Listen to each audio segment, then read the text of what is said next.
kuzofanele sizigade kakhulu. For this reason, all institutions have been requested to update and increase their health response protocols and support system, including on-campus behavior management, sanitation, and cleaning, testing, diagnostic, isolation, and quarantine facilities. I know this has been a challenging time for many students, a time of uncertainty and anxiety for all. We understand that.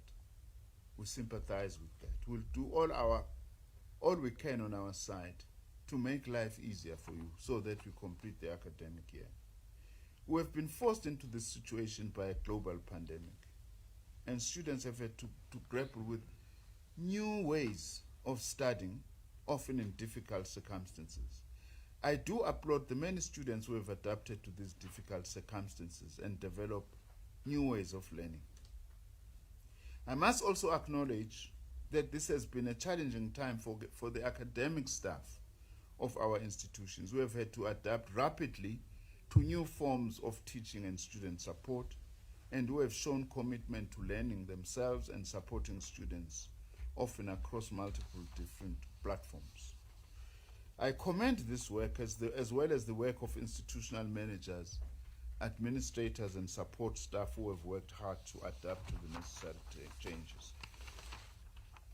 But let me particularly also take this opportunity to express my most sincere appreciation, in particular to the ordinary frontline workers, such as security guards, cleaning staff, and administrative staff, whose crucial role in the fight against the spread of the virus is often not properly recognized.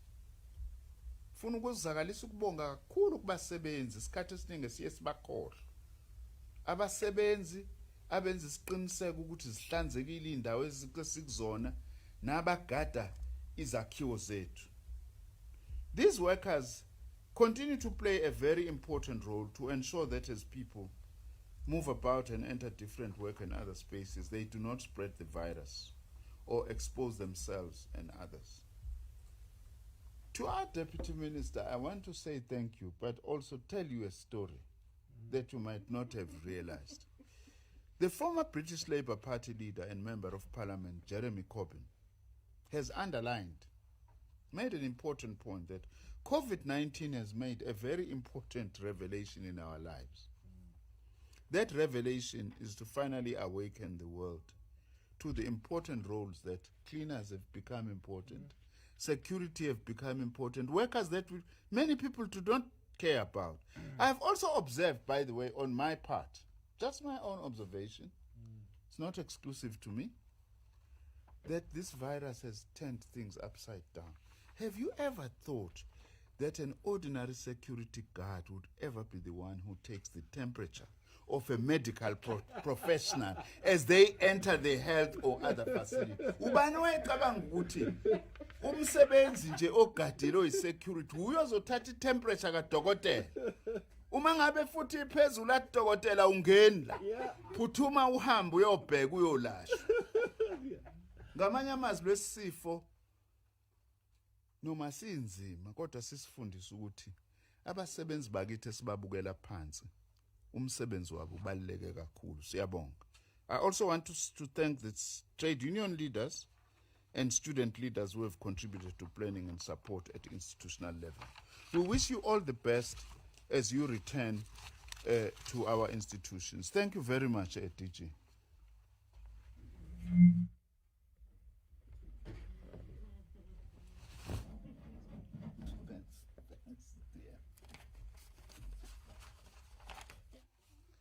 Thank you very much, Minister. I trust the Minister and the Deputy Minister will indulge some of the questions from the members of the media. Can I start with Ishmael there with the callers? Do we have callers? Thanks, DG. We don't have questions at the moment. Okay. Thank you. Matikweni? Thank you, DG. We have about 7 questions from 4 reporters. Okay, proceed. So the first one is from Bonga Hlulani from EWN. The first question he asks is, Minister, please elaborate on the 2020 academic year ending in February. Is that an instruction to or a suggestion? And his second question is on the 66% allowed back, and when will this happen? What is the date, is what he's asking. The next one is from Christian Duplessis from Netvac 24. His first question is, how will the department deal with the issue of prospective first-year students, since matric results will only be released towards the end of February? And how will this impact on resident placements, since marks are needed for the selection process? And then his second question is, have some universities decided yet when they will reopen for 2021 academic year? And he's asking for specific dates. His third question is, have some universities given dates for the current academic year? And if he's asking if there are any specifics as well. The third journalist who's asking a question is Homolemo Motumoholo. He's from UFM and also represents Newsnote Agency. He has asked if students from private institutions have complained. He's reported that students from private institutions have complained that these institutions have threatened to deregister them over non-payment, despite the fact that parents have sent proof that they have been laid off, while some are getting pay cuts due to the pandemic. He has asked, what are the plans in place to assist these students? And then the fourth reporter who has asked a question is Stephen Grotas from Newsroom Africa. He has asked one question saying that he's asking Minister to clarify his comments about Holomisa and his business interests. To avoid confusion, he's just asking for clarity in terms of which Holomisa you are speaking about, Minister. Thank you. Okay. That's quite a bit, Minister. It's over to you. Yeah. Okay.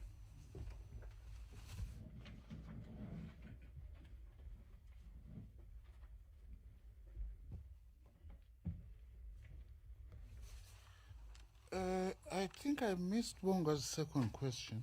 There were two. The one I was to elaborate on the 2020 ending in February. And elaborate. You just simply said elaborate a bit more about the academic year. Okay, yeah. Well, thank you very much for these questions. I've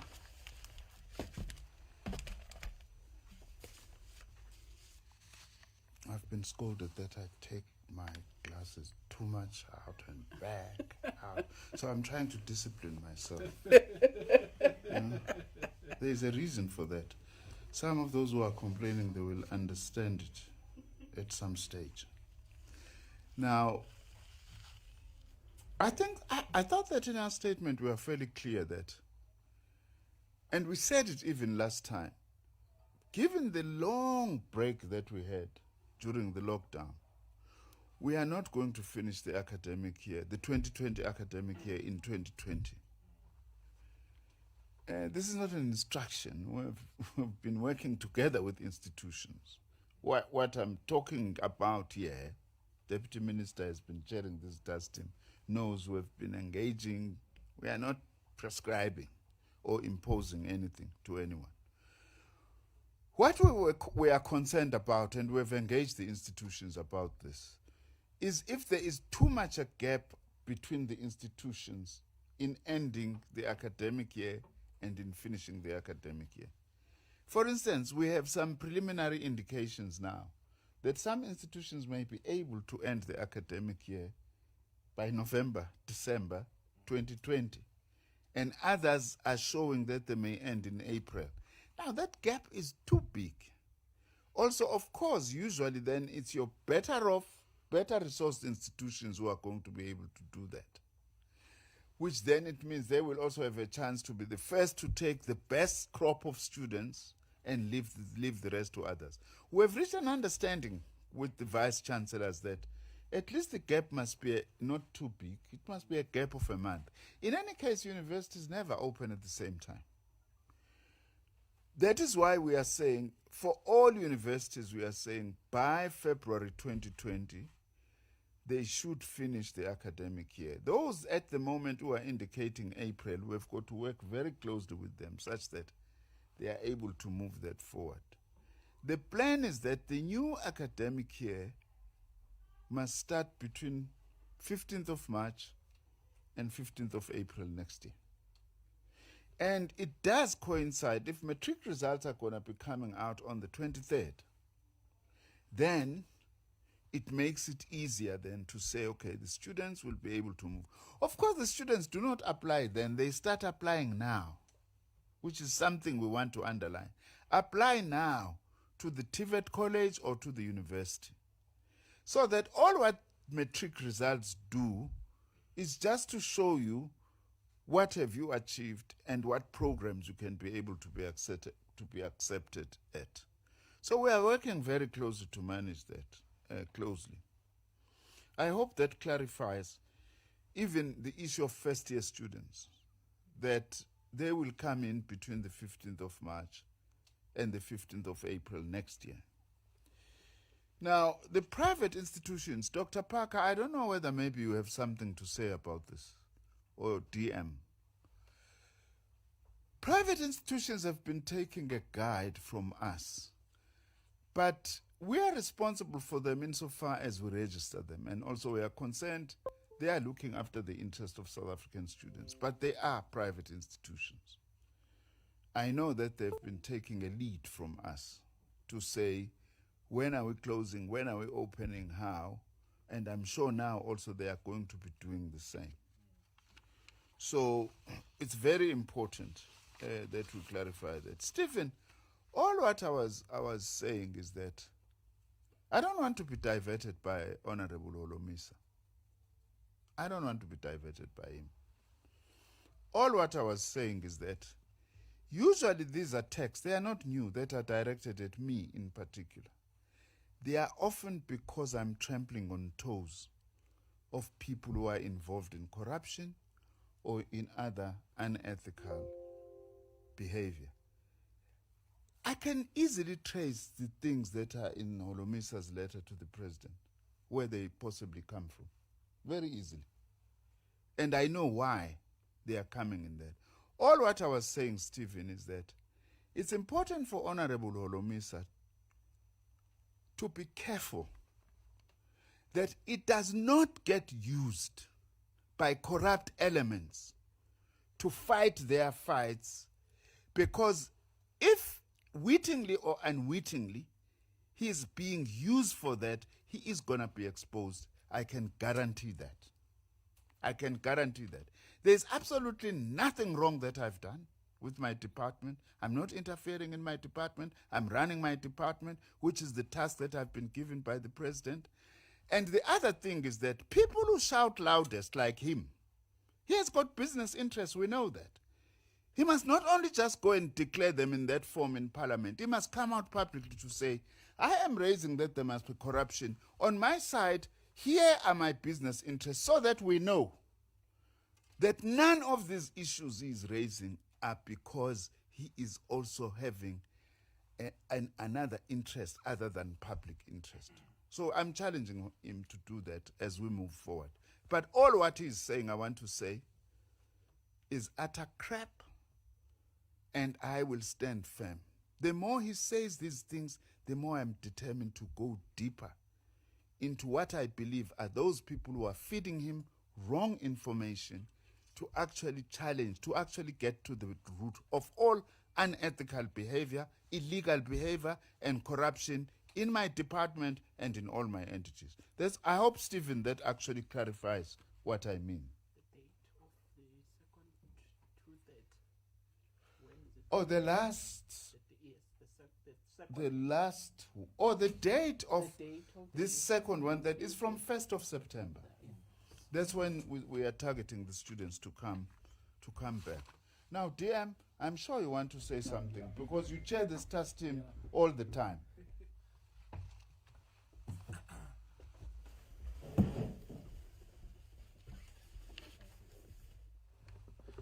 Thank you, Minister. I think there's just one question relating to, or maybe just to remark on the institutions. Is this an instruction? I think you make an important point that we are engaging with the institutions, with the vice chancellors, with the students, and with all stakeholders who are involved, and that the announcements made by the minister are as a result of consultation with all of the stakeholders. So there's no instruction. We've had several meetings with them. We've engaged with them in those platforms, and we all agree that there shouldn't be all these major disparities, particularly in terms of when institutions will be completing the academic year 2020 and reopening 2021. And I think there was a question about what will we do in terms of the results, as the grade 12 or matric results vis-a-vis the registration at universities. Again, we are working, our department is working closely with the Department of Basic Education so that there's no confusion in terms of their academic period, the grade 12s, the registration process, and all the work that needs to be done. And then finally, I think the question around private institutions. Yes, we've been working with the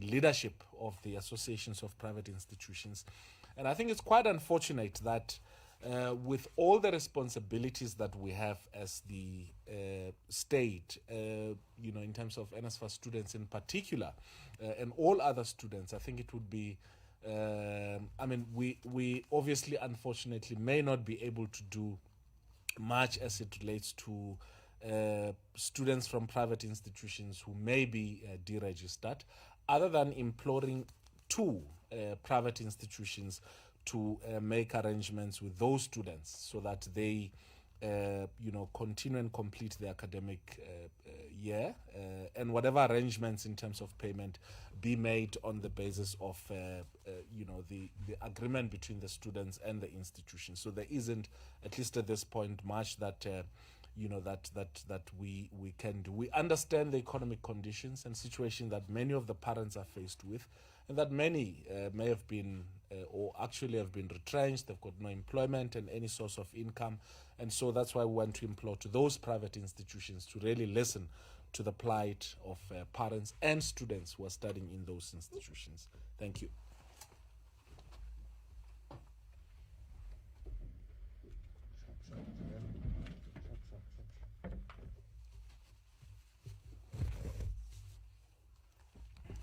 We are only going to entertain another last round. From the telephone lines, Ishmael. We have no questions on the telephone lines. Thank you. Thank you. Matikweni? Thank you, DG. There are no questions on WhatsApp. Thank you. I think, Minister, you were very, very thorough. You've answered everything. And I think the Minister has committed that the statement will be on the website for those who would like to get a copy. Thank you very much. I think we've come to the end of this media briefing, and thanks to the Minister and the Deputy Minister. Thanks, Vicky. Thank you very much. And thanks to everyone. Do you have to say more? Yeah.